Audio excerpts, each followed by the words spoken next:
Escuta, deixa eu levantar aqui. Será que o Bolsonaro... Ô, camarada, tudo bom? Beleza? Sou Vina Guerreiro. Será que o Bolsonaro vai mandar o Mandetta embora? Será que vai acontecer isso mesmo? Primeiro, a primeira coisa que a gente tem que pensar é o seguinte: Bolsonaro governa esse país mesmo? Ou ele ele tem um mandato, parece que está virando, né, um mandato tapão?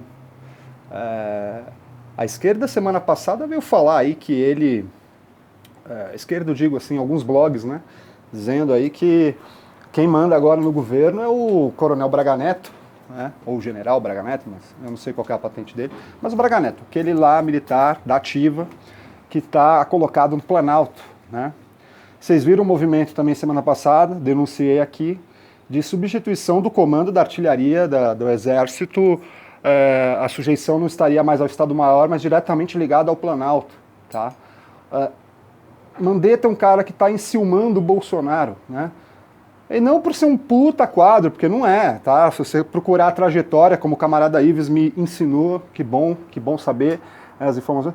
O plano da área da saúde, quando ele foi secretário de saúde, Mandetta, em Goiás, pífio, né? Ele é um dos primos da família Trade, do Nelson Trade e tal, e fez uns acenos aí, conseguiu apoiar a candidatura do cara de um outro grupo de direita, que era o Caiado, e Caiado acabou por si, então ele trai a própria família, Caiado faz ministro, né, da saúde no governo do Bolsonaro. E era um ministro desses que vem acordados com a política, tá? Não existe velha política e nova política, tá? Existe a política. Então ele vem acordado por dentro do processo político. Ele não vem ele não vem na cota do Olavo de Carvalho, né, loucão, terraplanista, feto na Pepsi, nada disso. Ele vem e o cara é médico, né? Mesmo sendo um cara de cunho conservador, de ser aquela coisa um pouco liberal, né, nas questões da sua visão de como é a formação do Estado e como é as aplicabilidades do Estado, como ministro, ele vem tomando as mínimas atitudes. Ele só não toma mais atitudes necessárias, porque o Bolsonaro barra. Mas é ele que vai tomar a atitude de fazer reunião com governadores dos estados, é ele, Mandetta, que vai fazer reunião com secretários de saúde dos estados ou de algumas cidades importantes, grandes centros, né? Ele vai fazer o que o governo deveria fazer. Ele vai fazer o que mais ou menos o Dória está fazendo aqui em São Paulo, fazendo coletiva, chamando o prefeito, chamando não sei o quê, chama o secretário, faz uma coletiva para a imprensa, explica quais são as faltas, quais são os déficits, os gatilhos que nós temos, quais compras serão feitas, se vai mandar avião para cá, se vai mandar avião para lá para comprar tal coisa, insumo, equipamento de segurança. Nenhum desses caras, todos esses caras da direita que governam a gente aqui no estado de São Paulo, em outros estados e federalmente falando, nenhum desses caras está pensando em recomposição da malha produtiva, que é o que eu venho defendendo. E vejo que outras pessoas, muito maiores que eu, inclusive, estão defendendo também. Então, legal saber que tem gente que pensa parecido nesse sentido. A reconversão de uma malha produtiva nesse momento é fundamental, tanto para a recuperação econômica, quanto para dirimir os problemas da expansão de uma doença, de um vírus, né? Ninguém vai tomar essas atitudes. Bolsonaro não está convicto, apesar de todos os acenos contrários que o Trump já deu, do que o Bolsonaro acredita. Apesar, o Narendra, que é o Narendra Modi, sei lá, eu esqueci o nome dele, o cara da Índia, o primeiro-ministro da Índia, amigo do Bolsonaro, fez festas e pompas e circunstâncias para o Bolsonaro quando lá esteve, né? Todo mundo está tomando algumas atitudes. Assim, a gente tem três países que não estão acreditando em nada, né? Que é o Brasil e a Bielorrússia. A Bielorrússia está proibida a palavra coronavírus. Você não pode falar isso que você é preso. Então a mídia não pode falar em coronavírus. É ditadura, né? Vítor Orbán, na Hungria, recebeu poderes ditatoriais de supressão de atribuições congressuais naquele país. Os próprios deputados votaram por isso, então eles mesmos calaram a voz do povo, que é a interpretação, né, a expressão do poder popular teria num regime democrático liberal, né, essa é a limitação, o Congresso, o cara ser um deputado e lá falar livremente, não vai poder falar mais. Então, a gente está vendo que é aquilo que eu estou falando para vocês há muito tempo. O Estado sai como um grande ente fortalecido dessa situação, só que aí você tem que ver que Estado que você quer. Um Estado proto-fascista, um Estado fascista, um Estado de salvaguardar banco, um Estado realmente democrático, um Estado de bem-estar, um welfare state. Qual Estado queremos? Tá? Então, essa é a narrativa. Um Estado de pré-privatizações, né? Estatiza por um período e depois privatiza novamente. Enfim, cada Estado cada população vai determinar, né, de acordo com suas autodeterminações e com suas lutas colocadas dentro de cada território, também laterais, porque um povo fala com o outro, cada povo vai escolher então que tipo de Estado vai querer trabalhar. Agora, eu vou falar um negócio para vocês. O Bolsonaro está esticando uma corda até estourar. Vai estourar. E aí é o que eu sempre falo para vocês, é uma moeda flipada. Nós não sabemos se vai dar certo. Ele tem metade da chance de dar certo, metade da chance de dar errado. Mas é que para o Bolsonaro, o tudo ou nada, o all-in nessa situação, como se fosse um jogo de pôquer, para ele faz muito sentido. Porque ele já não tem muito mais a perder. Ele já não governa direito. Né? Porque, assim, mesmo que eu ache que seja um exagero falar que o Braga Neto é quem está tomando as decisões, se o Braga Neto está tomando essas decisões, o Bolsonaro não vai ser autorizado a demitir o Mandetta. Concorda? A não ser que os militares da ativa sejam uns imbecis, que eu não acho que sejam. Eu acho que eles são entreguistas, imbecis não. Tem uma diferença nisso. Né? Às vezes a pessoa sabe muito bem calcular os benefícios de entregar o país. É que para mim não faz sentido alguém das Forças Armadas que trouxe o país da monarquia para a república entregar esse país agora de bandeja para uma neomonarquia que vem surgindo aí, que é a monarquia do financista global. Né? Esses caras que realmente mandam nas economias globais, que mudam empregos e empresas e vagas de emprego, decidem onde que vai ter produto tal, onde que não vai ter, quem vai ter acesso a alguma coisa, quem não vai ter, e tudo isso de acordo com uma grande geopolítica deles, pensada por eles. Né? E aí as suas decisões totais.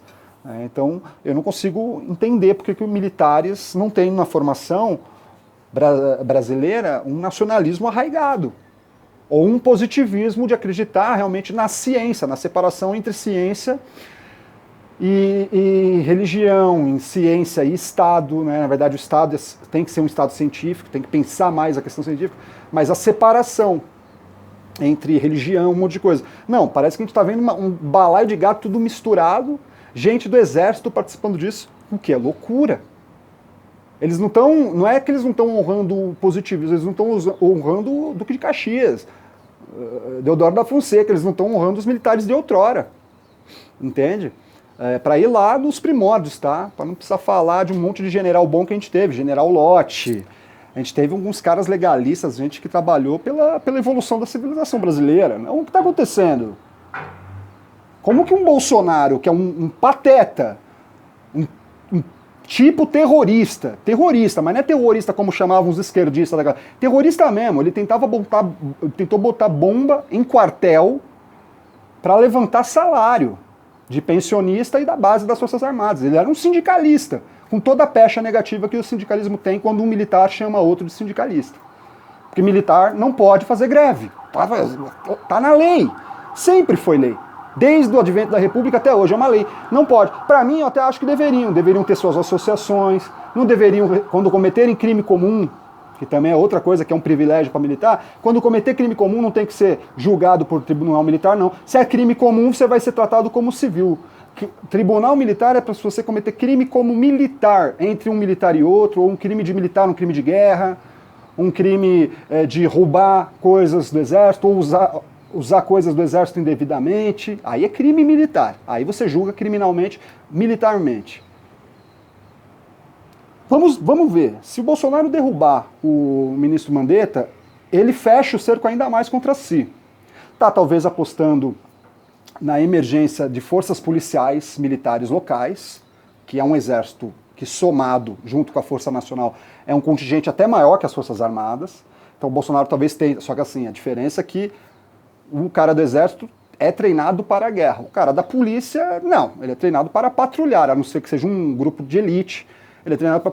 Ele não vai conseguir bater de frente. Isso pensando, tá? Porque as forças policiais estão com o Bolsonaro? Podem até estar, mas não são todos. Vai ter gente que vai falar, eu não vou entrar nessa. Vocês estão loucos?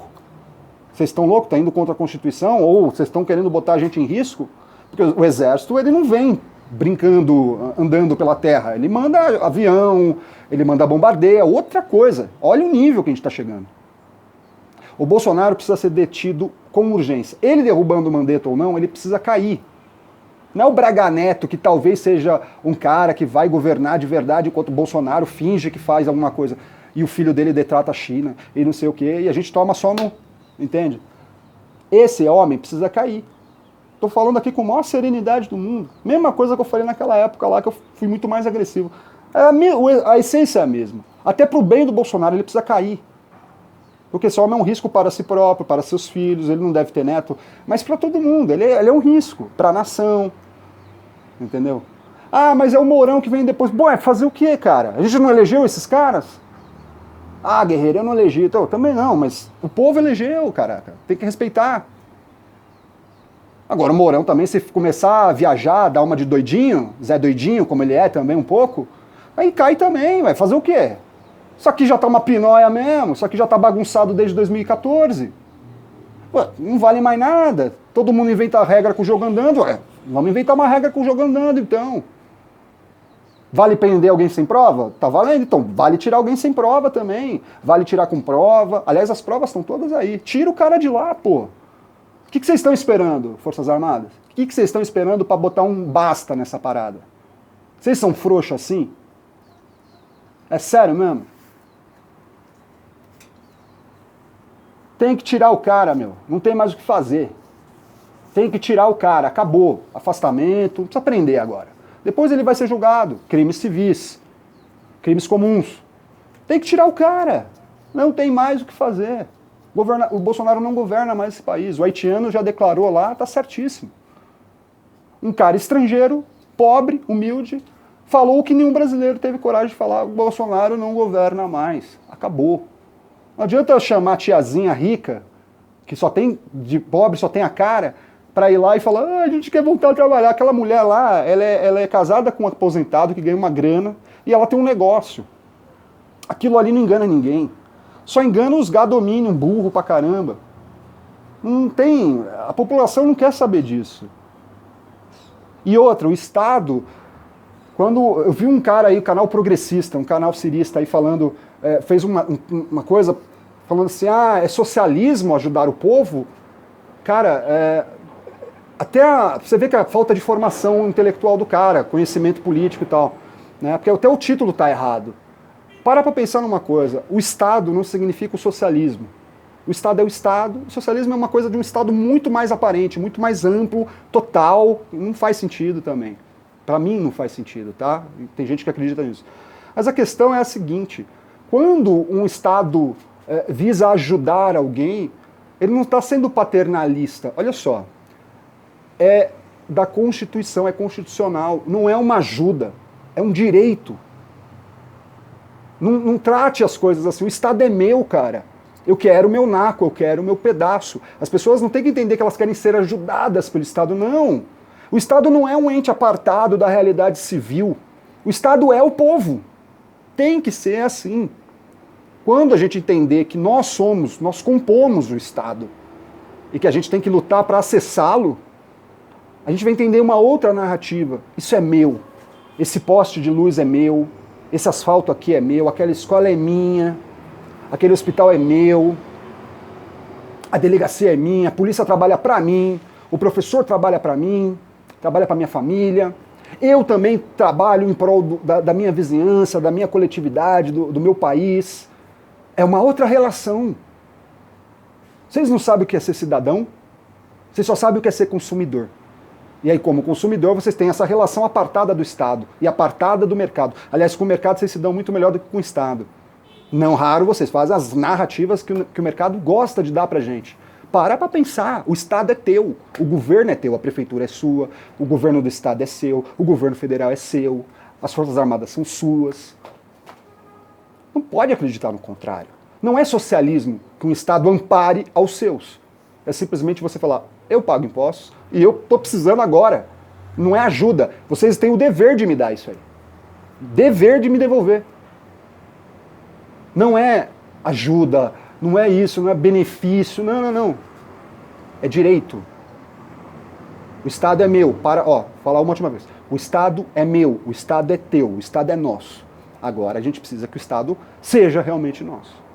Tá? Um abraço, é um abacate estadista. Tchau.